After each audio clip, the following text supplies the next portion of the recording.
Bahwa Ahlul Bait itu pertama adalah orang rumah Nabi.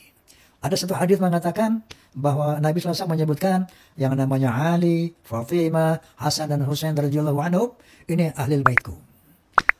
Masih relate dengan Al-Ahzab bahwa Ahlul Bait itu adalah keluarga rumah, bukan keturunan. Bukan keturunan. Nah, oleh karena itu, pertama Ahlul Bait adalah orang-orang rumah Nabi, keluarga rumah Nabi. Akan dibersihkan dari dosa-dosanya, akan disucikan sesuci-sucinya seandainya mereka tidak melakukan perbuatan jahiliyah. Seandainya mereka sholat 5 waktu. Seandainya mereka membayar zakat. Dan seandainya mereka mentaati Allah dan Rasulnya. Baru Allah akan membersihkan dosa-dosanya dan akan mensucikan sesuci-sucinya. Inilah satu hal yang harus kita luruskan. Bahwa Ahlul Bait itu satu adalah keluarga rumah tangga Nabi. Bukan keturunan Nabi. Bukan keturunan Nabi. Ada yang harus diluruskan juga, yaitu surat Asy-Syura. Ada yang harus diluruskan juga, yaitu surat Asy-Syura ayat 23. Yang berbunyi, Qul la as'alukum alaihi ajran ilal mawaddata fil qurba. Yang artinya, katakan ya Muhammad, aku tidak meminta imbalan atas dakwah yang aku lakukan, melainkan cinta dan kasih sayang dalam kekerabatan. Bahwa ilal mawaddata fil qurba artinya adalah kecuali cinta dan kasih sayang dalam kekeluargaan, dalam kekerabatan, bukan cinta kepada keluargaku, bukan cinta kepada keluargaku. Assalamualaikum warahmatullahi wabarakatuh, sahabat Kak Zeb dimanapun Anda berada. Semoga Allah subhanahu wa ta'ala memberikan rahmat dan inayah kepada kita semuanya. Dan Allah subhanahu wa ta'ala memberikan perlindungan kepada kita semua agar dijauhkan daripada fitnah Dajjal yang sedang merajalela saat ini. Teman-teman sahabat Kak Zeb, di sini saya ingin mengulang tentang video yang viral kemarin tentang si Raja Dangdut, si Walidut itu mengatakan bahwa saya di sini harus meluruskan tentang tafsir Quran surah Asy-Syura. Gayanya melebihi ulama-ulama tafsir terdahulu, meluruskan. Dulu ingin menjadi ahli nasab dadakan dan sekarang menjadi ahli tafsir dadakan.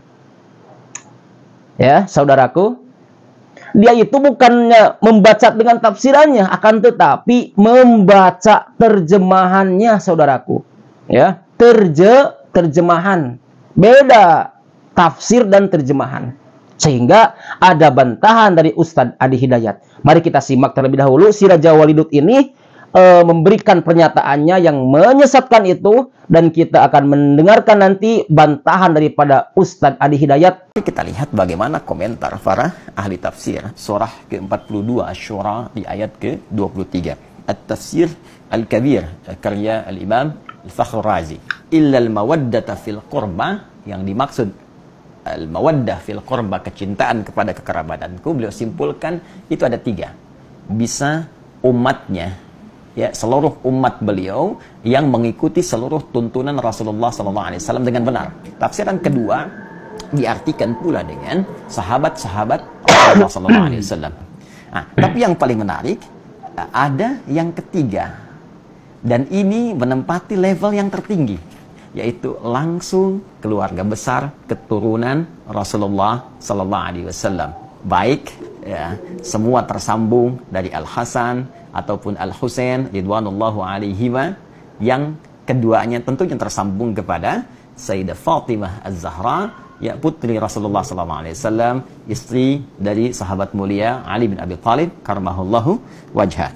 Pemilik tafsir Al-Kasyaf Az-Zamakhsyari menyampaikan satu riwayat, annahu lamma nazalat hadhil ayah, tatkala turunnya ayat ini, illal mawaddata fil qurba, kemudian kila, dikatakan kepada Rasulullah SAW, ya Rasulullah, wa ya Rasulullah, man qarabatuka haula'il ladzina wajabat alaina mawaddatuhum. Ditanyakan kepada Rasulullah ketika ayat ini turun, ya Rasulullah, siapakah yang dimaksud kerabatmu itu yang wajib bagi kami ini menyayangi mereka, mencintai mereka? Maka apa jawab Nabi? Faqala Ali wa Fatimah wabnahuma Fathabata anna haula'il arba'ah aqarib an-nabi sallallahu alaihi wasallam. Adalah Ali, Fatimah, dan putra dari keduanya. Dan tentunya ini mencakup keturunan-keturunan dari mereka. Maka Al-Imam Fakhr Razi ya mengomentari kalimat riwayat tadi, mengatakan maka dengan tetapnya keterangan ini, mereka keturunan Nabi langsung dari Ali, Fatimah, Al-Hasan, Al-Husain ini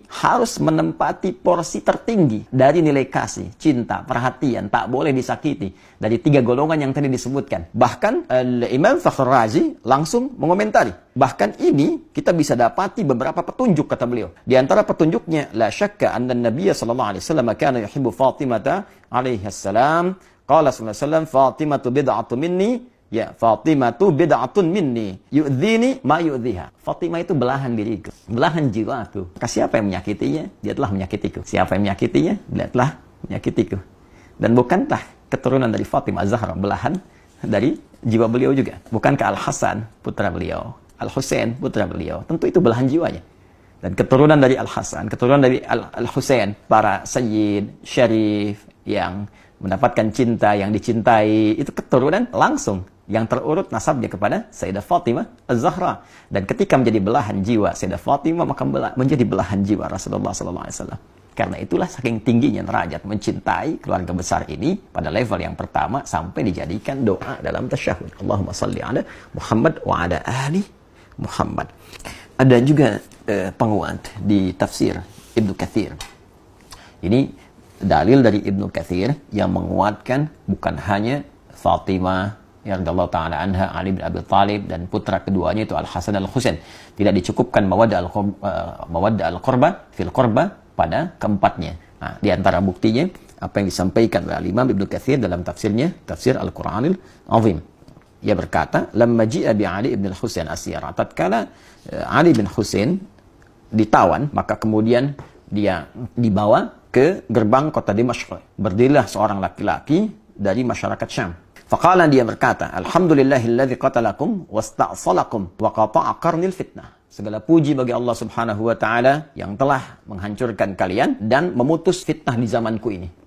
Nah, jadi dia merasa bahwa dengan ditawannya keluarga besar Nabi, termasuk di dalamnya Ali ibn Husain radhiyallahu taala anhu, dia menyimpulkan, nah ini sumber fitnah nih. Dia menyakiti, ya menuduh bahwa ini bagian dari keluarga Nabi, keturunan Nabi ini fitnah pada saat itu yang menyebabkan banyak persoalan-persoalan, banyak kericuhan-kericuhan, banyak kesemrawutan-kesemrawutan, banyak pertikaian-pertikaian.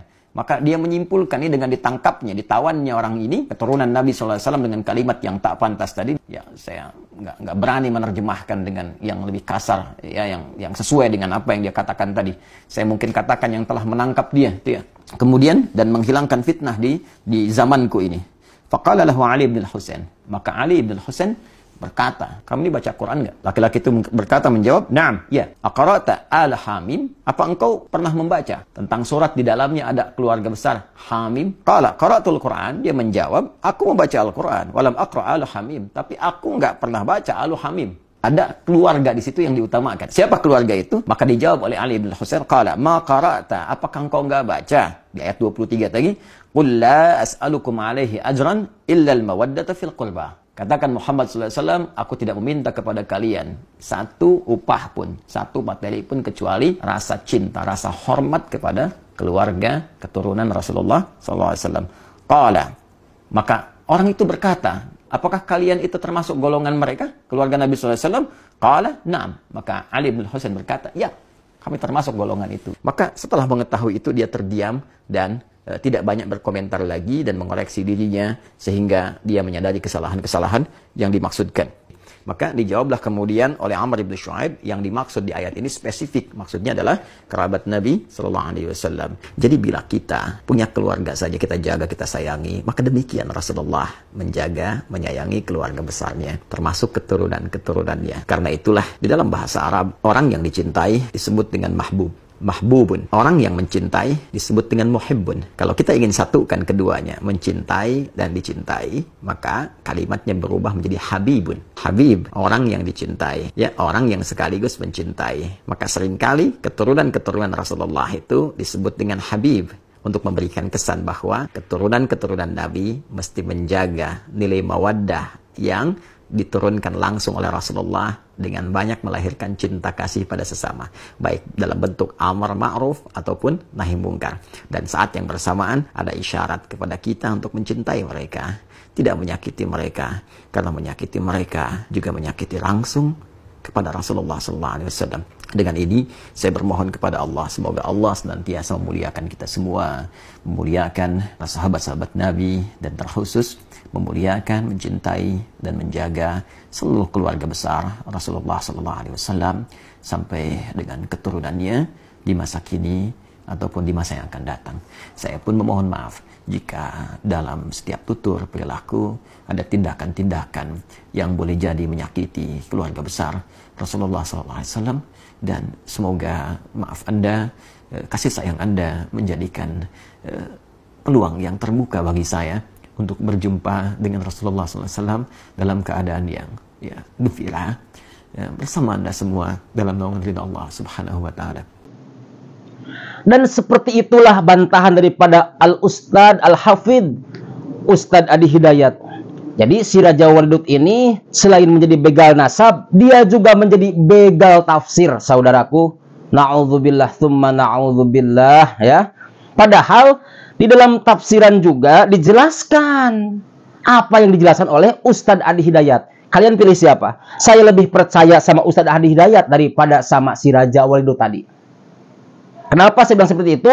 Karena jelas sanad keilmuannya, karena jelas pendidikannya, karena jelas keilmuannya. Enggak ngarang-ngarang. Kalau ngarang-ngarang itu kayak si Raja Walidut tadi. Enggak jelas. Begitu. Ya, saudaraku, kitabnya jelas ada. Bukan hanya dari mulut, dari omongan saja.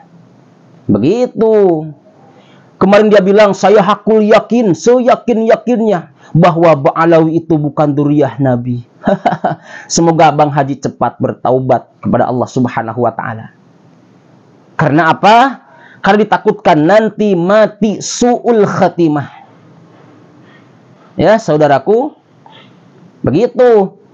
Apalagi ini sudah bersyahadat, sudah hakul yakin, meyakini seyakin-yakinnya bahwa Ba'alawi itu bukan duriyah Nabi. Bagaimana kalau memang dia itu atau habaib ini adalah duriyah Nabi? Apakah dia nanti tidak malu meminta syafaat kepada baginda Nabi? Kalau kata Imam Syafi'i, lebih baik salah mencintai daripada salah membenci. Maka saya harapkan untuk teman-teman Kak Zeb semuanya, cintailah orang-orang yang soleh, cintailah orang-orang yang alim, orang-orang yang arif, orang-orang yang hilim, orang-orang yang tawadu. Jangan mencintai orang-orang yang takabur.